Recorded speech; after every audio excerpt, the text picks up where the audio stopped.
La case MVP, abordons-la. Dembélé, Joao Neves, voilà, on les a mis comme ça, parce que ce sont des joueurs qui sont fait remarquer, et bien remarquer. Quel est pour vous le MVP du match? Soit Dembélé, soit Joao Neves. Si vous voyez un autre joueur, évidemment, vous pouvez le nommer. Régis? Je dis Dembélé. Dembélé. Eric? Je dis déjà Neves, il a fait tout le match. Neves. Stéphane? Barcola. Barcola. Jérôme? Neves. Neves. On n'a pas forcément de duel là-dessus. On va continuer de se balader sur le plateau de l'équipe du soir. Johan, vous nous dites? Joao Neves. Neves. Bon, Neves élu MVP par 3 chroniqueurs sur 5. Le premier à avoir cité Neves, c'est Tontorico. C'est pour ça qu'on va commencer avec Johan Micou. Ah, j'ai pris la régie en traître. La femme du regard. La femme du regard. C'est la passe aveugle. La passe aveugle. Non, mais moi j'ai trouvé. Parce que moi, ça fait un moment que j'attendais de voir aussi ses qualités. On le voyait par à coup.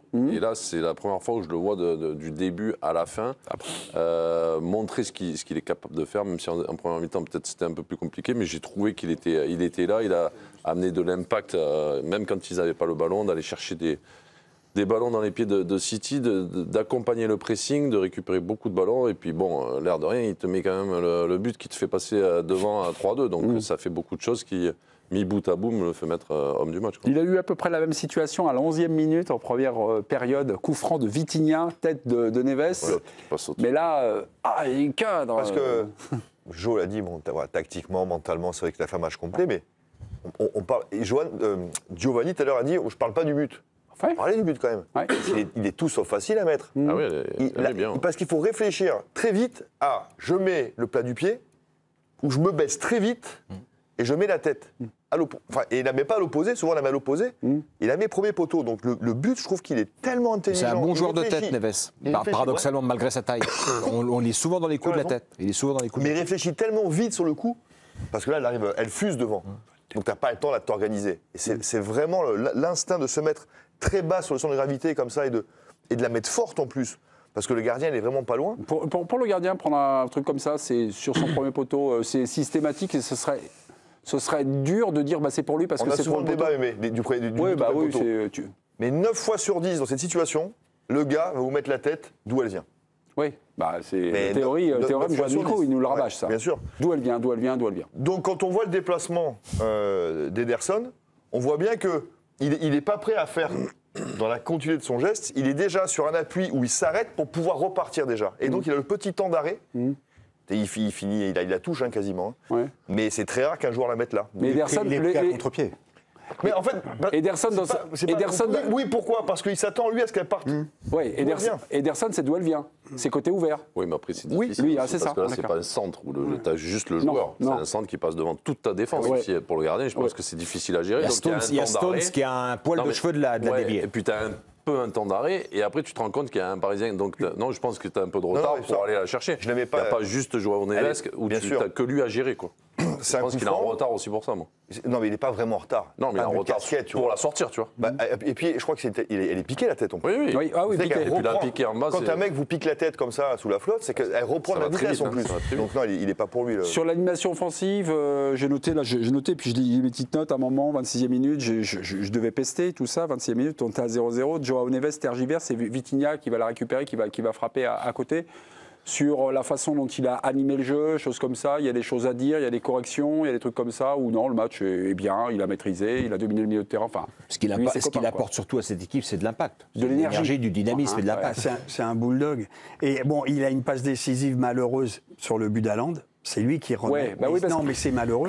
Donc je ne juge pas là-dessus, mais il faut quand même le dire. Ça aurait pu coûter cher et à 2-0, on s'est dit, ils n'ont pas de cul, les Parisiens. Si la touche, c'est qu'il y a un joueur de City qui n'est pas Haaland, qui est au point de pénalty.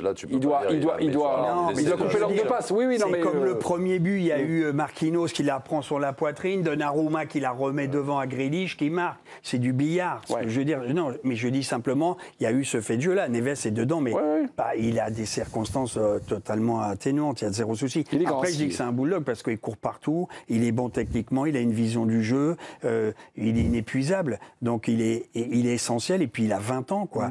Donc, on l'avait déjà vu avec l'équipe du Portugal où il n'est pas tout le temps titulaire. Non. Mais quand il rentre, jeune. non, il n'est pas tout le temps titulaire. Non. Non, Mais c'était il sur rentre l'âge. quand même. Non, il a 20 ans. Il rentre, tu vois, ça fait 2 ans qu'il fréquente l'équipe nationale quand même, tu vois.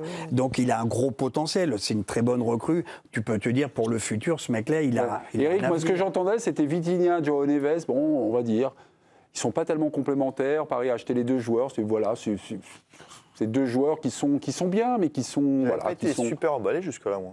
De Neves, ouais. Non, mais c'est ça, attendons. ouais. Non, mais Moi, ce soir, j'ai vu son match cas. qui était Comme tu as dit. intéressant, mais après, c'était un Mais peu... des bonnes Ah, c'est demi-heures, complet, là. souvent, Ouais, c'est complet. souvent 20 bonnes premières minutes.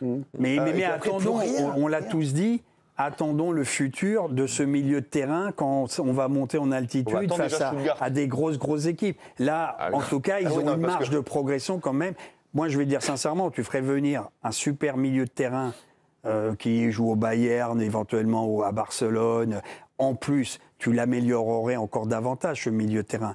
Car Ruiz, c'est pas tout le temps ça, même s'il est beau, élégant, qu'il a une patte soyeuse. Oui, enfin, on aurait Tu avec sais l'équipe pas. d'Espagne, mais Et à Paris, Zaïre moi, je reste sur ma Emery, fin, hein. il peut apporter, mais dans son style. Bon, ça serait bien qu'il trouve un milieu de terrain, pour moi, de classe mondiale à la Modric de la grande époque. Ou, Il tu faut vois ce que je juste veux dire. pas oublier, Rico, que Paris n'est pas encore qualifié. Hein. Parce que là, on Non, est non, moi, je effectivement, parle dans Jo a la employé le mot- construction de non, mais- l'équipe. Oui, mais Jo a employé le mot d'euphorie tout à l'heure, il avait raison. Dans, Oui, dans oui. notre analyse du tout début de l'émission, on a avec on raison. respire. Avec raison, et voilà. Hein. Mais attention, parce que tu parles de progression dans les semaines et les mois à venir, déjà, maintenir ce niveau pour mercredi prochain, parce que à Stuttgart, si tu penses que tu vas gagner 5-0, c'est pas vrai. Non, mais Tu vois, est-ce non, que mais vous sentez-vous c'est que pour ça que cette c'est dommage équipe, de faire avec cette 2 émission joueurs ce de soir. grand talent, qui sont dans les ballons d'or, dans les 10 premiers qu'ils n'ont pas aujourd'hui pour moi. Mais c'est pas la politique du club. Non, mais tu peux, avec une politique sur la jeunesse, tu peux aller chercher 1 ou 2 mecs de très très haut niveau. Notons à présent Bradley Barcola. Mes amis, notons.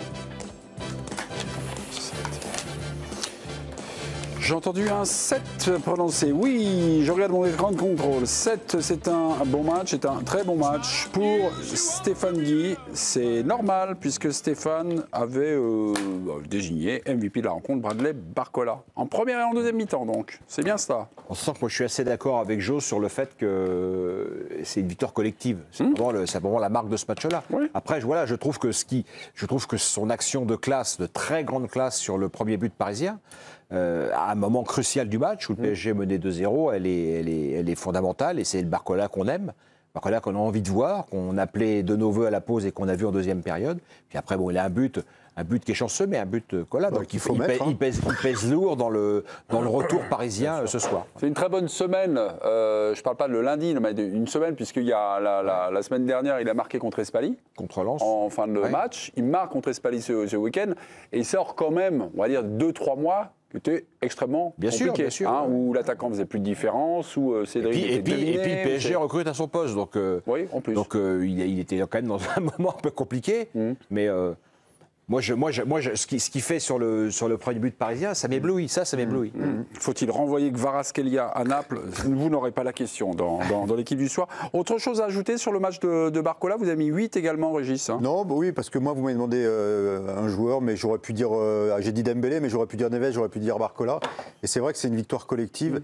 Et surtout, j'ai bien aimé comment il a switché entre sa première mi-temps, qui était un peu trop passive et trop attentiste, et comment il a pris les choses en main en deuxième mi-temps. De façon radicale, et c'est le Barcola qu'on aime. Donc Ok. oui, très bon match pour moi. Vous avez parlé d'Ousmane Dembélé, on file au Parc des Princes, dernière intervention de Giovanni Castaldi qui est filmée ce soir par Jérémy Janingro. Je pense que c'est lui. Vous le mettez combien, Ousmane Dembélé, ce soir? Il a joué 46 minutes, donc il est notable. Hein. Faites pas le gars de l'équipe en disant il fait qu'une mi-temps, on ne peut pas le noter. Voilà. Une mi-temps, on peut le noter. Non, Je travaille à la chaîne, pas au journal, mais tout va bien. Non, mais je vais mettre 7 parce que compte tenu de son état, ce qui l'a empêché de débuter la rencontre, il est clairement pas à 100%. J'ai aimé ce qu'il a essayé de faire, de provoquer. Sa frappe qui a heurté la barre, elle était magnifique. Et moi, ce qui m'a frappé aussi, c'est son comportement. Je sais pas si ça a été beaucoup filmé, mais je trouve qu'il a été un soutien moral pour tous ses partenaires. Il a cessé de donner des consignes, d'haranguer. Donc voilà, j'ai beaucoup aimé le comportement du numéro 10 parisien ce soir.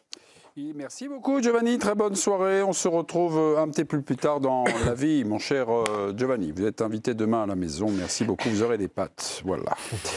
Et 7-6, c'est à peu près ce que vous mettez comme note à Ousmane Dembélé, les copains? Ouais. moi, je mets 8, 7, moi. 8, oui, bah 7-6, ça fait à peu près ça. Mais c'est vrai que l'action, il fait le petit pont.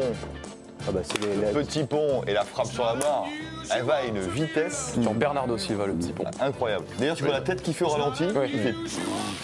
Il a manqué Il un lance tir. la révolte, quand même. Ouais, il a manqué un Avec tir, il ce a tué but. un pigeon aussi à un moment. Ouais. Oui, mais enfin, non, Ah, mais parce que c'est- Non, mais après, C'est par ouf, contre, il fait sur son but, il fait un super truc. Hein, parce que Barcola fait un super truc.